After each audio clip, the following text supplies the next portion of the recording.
கொடுத்தவர்கள் அத்துணை பேரும் மீண்டும் மீண்டும் கொடுப்பவர்களாக இருப்பதற்கான ஒரே காரணம், கொடுப்பவர்களுக்கு 1000 மடங்கு பெருமான் பொழிவதனால்.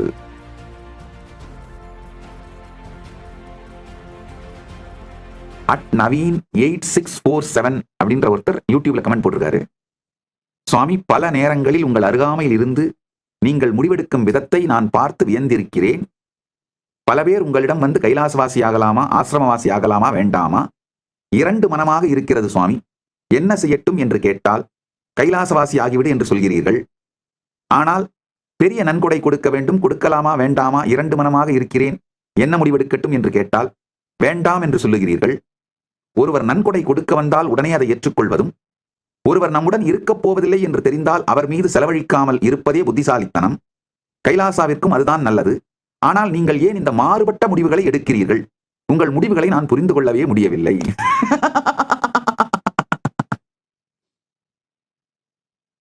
முதல்ல புரிஞ்சுக்கோங்க, ஒவ்வொரு தனி மனிதனுக்கும் உயிருக்கும் நன்மை செய்வது மட்டும்தான் கைலாசாவின் நோக்கம், போக்கு. அதுதான் கைலாசாவிற்கு நான் செய்யும் மிகப்பெரிய நன்மை. நல்லா புரிஞ்சுக்கோங்க, கைலாசா வெறும் இடமோ கட்டிடங்களோ கான்சியஸ் சாவரனிட்டி இருக்கிற அந்த லேண்டோ அது மட்டும் கிடையாது. கைலாசா ஒரு சிவிலைசேஷனல் நேஷன், என்லைட் சிவிலைசேஷனல் நேஷன். இந்த சாவரின் லேண்டு, கட்டடம், நாடு, இது எல்லாமே ஒவ்வொரு தனி மனிதனுக்கும் நன்மை செய்வதுதான். கைலாசாவிற்கு நன்மை செய்வது, ஒவ்வொரு தனி மனிதனுக்கும் நன்மை செய்வது. கைலாசாவிற்கு நன்மை எதுன்னு தனித்தனியால நான் பிரிக்கிறது கிடையாது. ஒவ்வொரு தனி மனிதனுக்கும் நன்மை செய்வது மட்டும்தான் என் வேலை. அந்த செயலினாலே, அந்த நன்மைகளினாலே சைடு எஃபெக்டா கைலாசா முளைச்சி எந்திரிச்சு வளர்ந்துருக்குங்கயா. அதை நல்லா புரிஞ்சுக்கோங்க.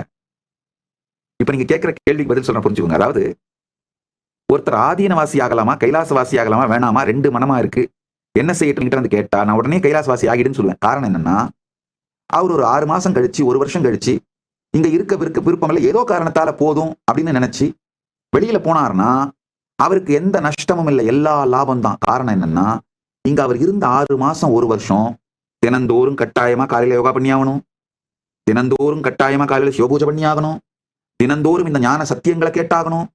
எத்துணைதான் போர்வையை போர்த்தி கொண்டு, எத்தனை ஷீல்டு போட்டு மறைச்சிட்டு இந்த ஒரு பெரிய கரித்தூள் குடோன்ல ஒர்க் பண்ணீங்கன்னாலும் உங்களை அறிஞ்சோ அறியாமலோ கொஞ்சம் கரித்தூள் மேல பட்டுத்தான் தீரும், உங்க சுவாசத்துக்குள்ள போய்த்தான் தீரும். அதே மாதிரி நீங்க எப்பேற்பட்ட நாத்திகனாக மோசமானவனாக இருந்தாலும் இந்த ஈகோ சிஸ்டத்துல வாழ்ந்தா இந்த ஞான சத்தியங்கள் உங்களுக்குள்ள போயே தீரும்.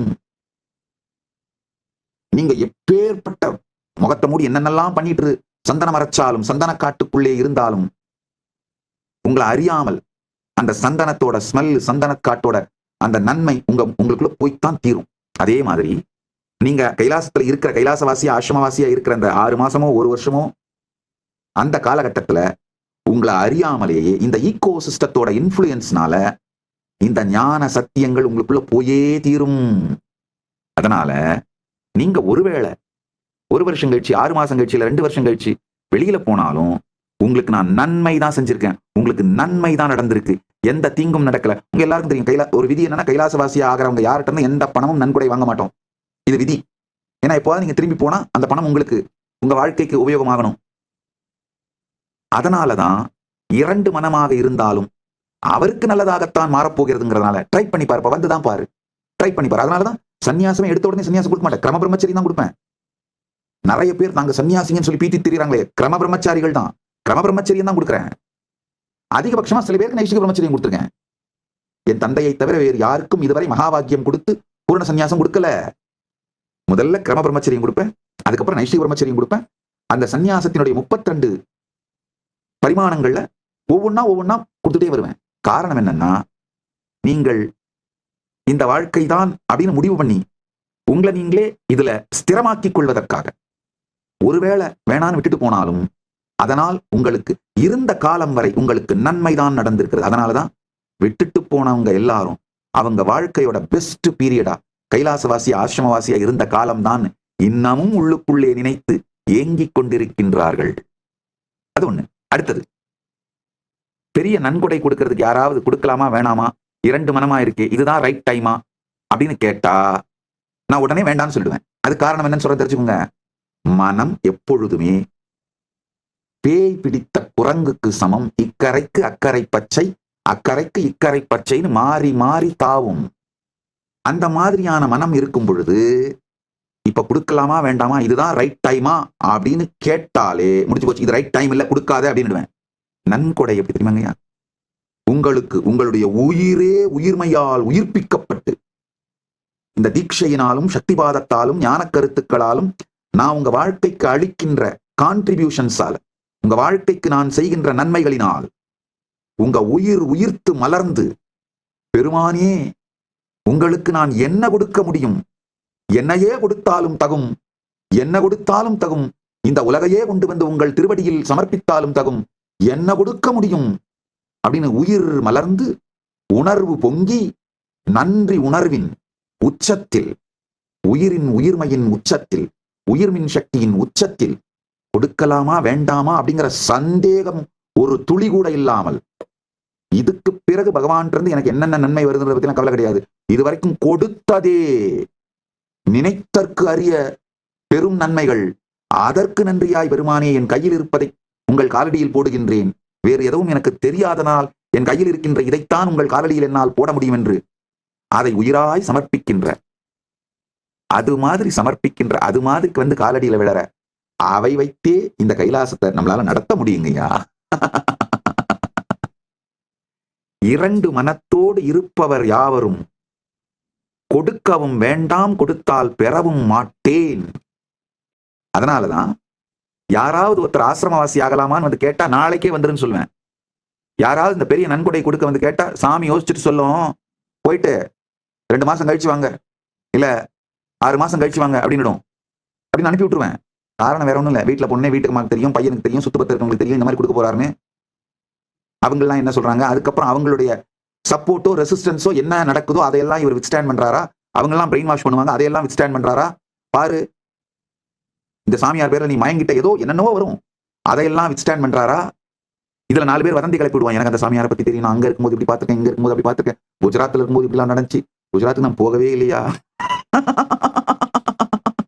இங்க இருக்கும்போது அப்படி நடந்துச்சு, அங்க இருக்கும்போது இப்படி நடந்துச்சு. ஒரு கொஞ்சம் என்ன சொல்றது, ஸ்ட்ராங்கான ஒரு விஷயம்தான், நடந்த ஒரு ஜோக்கு சொல்லிடுறேன். என்னுடைய பிரம்மச்சாரிகள் எனக்கு வந்து ரெகுலரா இந்த நியூஸ் பேப்பர் நியூஸ் சம்பந்தமா அந்த கிளிப்ஸ் எல்லாம் எனக்கு சொல்லி அதை பத்தி நான் ஏதாவது சொல்லணுமா, என்னுடைய ஒப்பீனியன் என்னன்னு சிலதெல்லாம் கேட்பாங்க. இப்போ 2 வருஷமா அதை பண்ண என்னால முடியல, நேரம் இல்லாதனால 2 வருஷமா அதுக்கு டைம் கொடுக்க மறுத்துட்டேன். ஏன்னா ஏஐ வேலை பண்ணிட்டு இருக்கிறதுனால. அந்த மாதிரி இவங்க வந்து எனக்கு சொல்லிட்டு இருக்கும்போது ஏதோ ஒரு கேஸ், ஒரு ஏதோ கற்பழிப்பு வழக்கு பத்தி, சாமி இந்த கற்பழிப்பு வழக்கை பத்தி உங்களுடைய ஒப்பீனியன் என்னன்னு கேட்டாங்க. ஏய் நான் அந்த ஊருக்கே போலியாடா, அந்த கேஸ் என் தலைமை வச்சிட்டாங்களாடா. அப்புறம் இல்ல சாமி, அது மீடியால இந்த நியூஸ் சாமி, அதை பத்தி நீங்க என்ன சொல்றீங்கன்னு சொல்லி கேட்கிற சாமி அப்படின்னு. இந்த மாதிரி நான் போகாத இடங்கள் எல்லாம் கூட அவங்கவுங்களா உருவாக்கிட்ட ரூமர், கதைங்க, ஜோடிக்கப்பட்ட வழக்குகள், இதெல்லாம் உங்க கண்ணுக்கு வரும், காதுக்கு வரும்.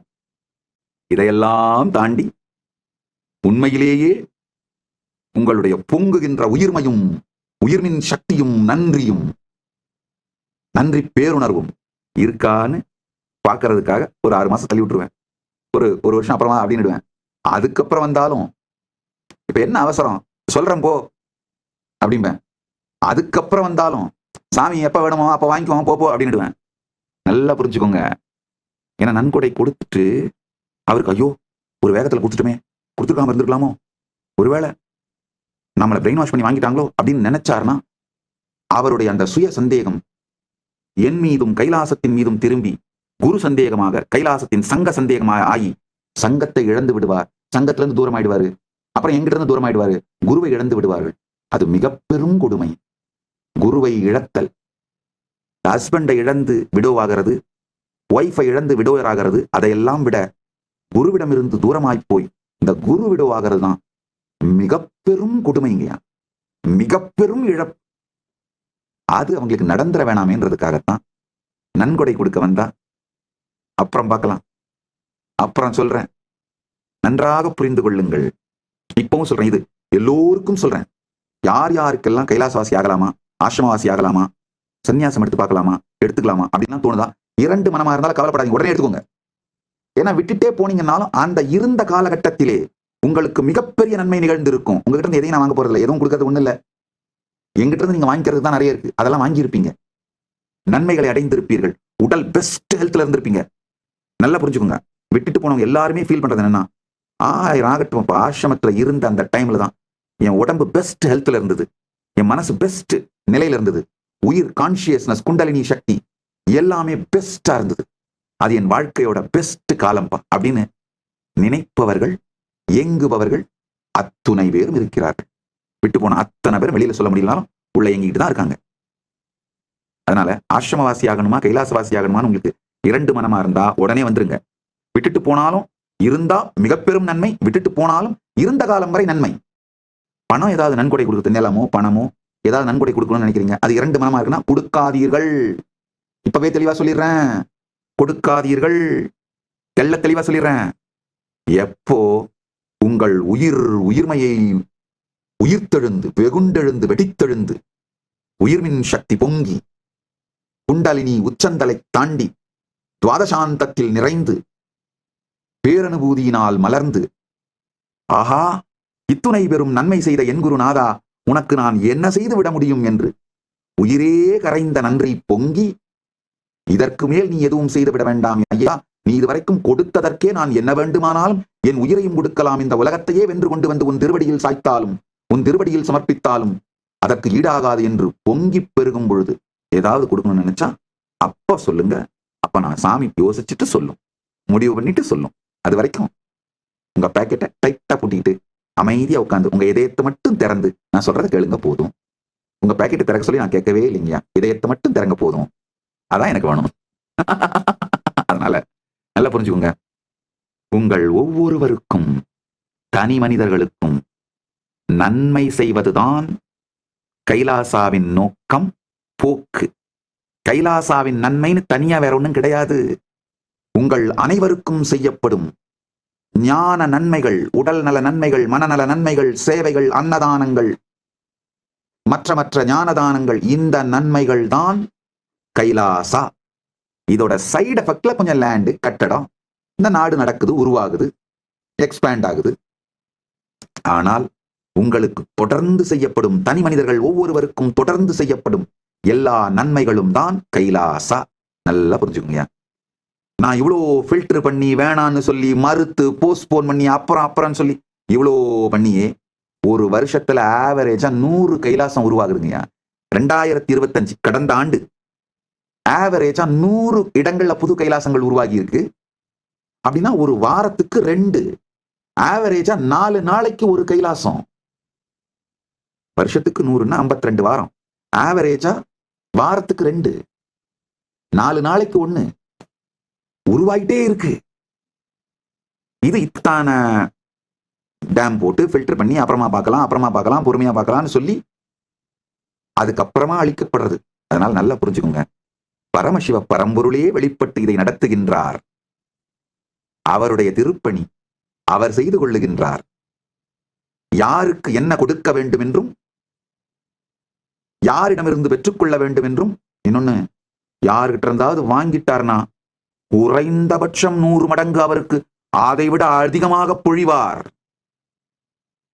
கொடுத்தவர்கள் அத்துணை பேரும் மீண்டும் மீண்டும் கொடுப்பவர்களாக இருப்பதற்கான ஒரே காரணம், கொடுப்பவர்களுக்கு 1000 மடங்கு பெருமான் பொழிவதனால். அதனாலதாங்க கைலாசம் நடந்துகிட்டே இருக்கு. நல்லா புரிஞ்சுக்கோங்க. நம்முடைய டோனர்ஸ் லிஸ்ட் இதெல்லாம் பப்ளிக் இன்ஃபர்மேஷன் போய் பாருங்க. எல்லாம் அந்தந்த நாட்டோட income tax department government submit பண்றோம். அதெல்லாம் பப்ளிக் இன்ஃபர்மேஷன் தான், போய் பாருங்க. சின்ன ரசீதா இருந்தாலும் பெரிய ரசீதா இருந்தாலும் சரி, ஒரு 1000 ரூபாய் நன்கொடை கொடுத்து ரசீது வாங்கினவரா இருந்தாலும் இல்ல 1 கோடி ரூபாய் நன்கொடை கொடுத்து ரசீது வாங்கினவரா இருந்தாலும் பாத்தீங்கன்னா ரிப்பீட்டடா கொடுத்துட்டு இருப்பாங்க. 1000 ரூபாய் கொடுத்து வரும், 2 மாசத்துக்கு அதே மாதிரி 1 கோடி ரூபாய் கொடுத்து வரும், 1 வருஷத்துக்கு ஒரு தரமாவது அதே மாதிரி கொடுத்துட்டே இருப்பார். ஏதாவது ஒரு காரணத்துக்காக கொடுத்தவர்கள் கொடுக்காமல் விட்டு நிறுத்துவதே இல்லை.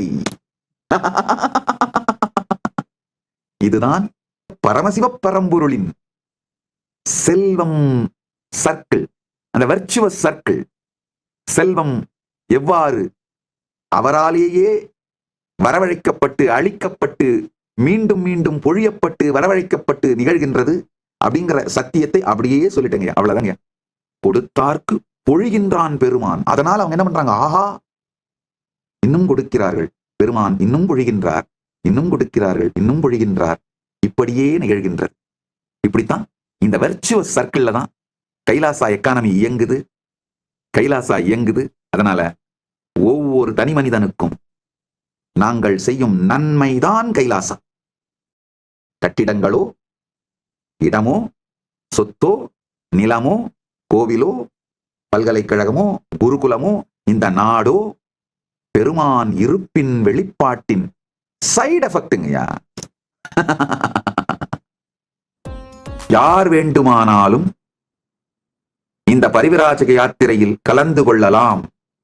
இன்று துவங்குகின்ற இந்த பரிவிராஜக யாத்திரையில் கலந்து கொள்ள விரும்பும் யார் வேண்டுமானாலும் உங்கள் பெயரை பதிவு செய்து கொண்டு கைலாசா திருவண்ணாமலைக்கு வந்து 1 மாத பயிற்சி, உடல் மன உணர்வு ஆன்மீக பயிற்சியை எடுத்துக்கொண்டு இந்த பரிவிராஜக யாத்திரை குழு எங்கு இருக்கிறார்களோ அங்கு நீங்கள் சென்று இணைந்து கொள்ளலாம். இப்ப உதாரணத்துக்கு இவங்க இப்ப கிளம்பி நேரடியா நடந்தே பெங்களூர் செல்கிறார்கள். 11ஆம் தேதி என்னுடைய ஜெயந்தி செலிப்ரேஷன் பெங்களூர்ல விடுதி ஆதி கைலாசத்தில் விடுதி ஆதீனத்திலே கொண்டாடிவிட்டு அங்கிருந்து மற்ற மிகப்பெரிய ஆன்மீக ஸ்தலங்கள் தர்மஸ்தலா மற்ற மிகப்பெரிய ஆன்மீக ஸ்பிரிச்சுவல் ஈகோ சிஸ்டம்ஸ் எல்லாம் போய் எக்ஸ்ப்ளோர் பண்ண போறாங்க. நீங்க ஒருவேளை அடுத்த மாசம் ஜாயின் பண்ணணும்னு நினைச்சீங்கன்னா கூட வந்து பரமசிவசேனா நிகழ்ச்சி கைலாசா திருவண்ணாமலையில கலந்துக்கிட்டு அந்த நேரத்துல நீங்க ஜாயின் பண்ண நேரம் பிப்ரவரியோ இல்ல மார்ச்சோ ஏதோ ஒரு நேரத்துல இந்த பரிவிராஜக பரமசிவசேனை குரூப் மக்கள் எங்க இருக்காங்களோ அந்த இடத்துக்கு நீங்க நேரடியா போய் கலந்துக்கலாம். இது தொடர் யாத்திரையாக நிகழ்ந்து கொண்டிருக்கும். எல்லாரும் 1 வருஷம் பார்ட்டிசிபேட் பண்ணிப்பீங்க. 1 வருஷம் முடிச்சுட்டு நீங்க போறதுனா போகலாம், அது உங்க விருப்பம். ஆனா இது தொடர் யாத்திரையா நடந்துகிட்டு இருக்கும். அடுத்தடுத்த பேட்ச் கலந்துகிட்டே இருப்பாங்க. இது நடந்துகிட்டே இருக்க போகுது. இன்று துவங்கும் என்றும் முடியாத பரிவிராஜக யாத்திரை துவங்குகின்றது. பரமசிவ பரம்பொருளின் பேரருளால் இந்த பரிவிராஜக யாத்திரை செய்கின்ற உங்களுக்கும் உங்களை காண்கின்றவர்கள் நீங்கள் யார் யாரையெல்லாம் காண்கின்றீர்களோ வளப்படுத்துகிறீர்களோ என்ரிச் பண்றீங்களோ இவங்க எல்லோருக்கும் உங்களுக்கும் உலகத்திற்கும் பெரும் நன்மை செய்யட்டும், பரமாத்வைதம் அருளட்டும், பரமாத்வைத பிராப்திரஸ்து என்று ஆசீர்வதிக்கின்றேன். ஆனந்தமாக இருங்கள்.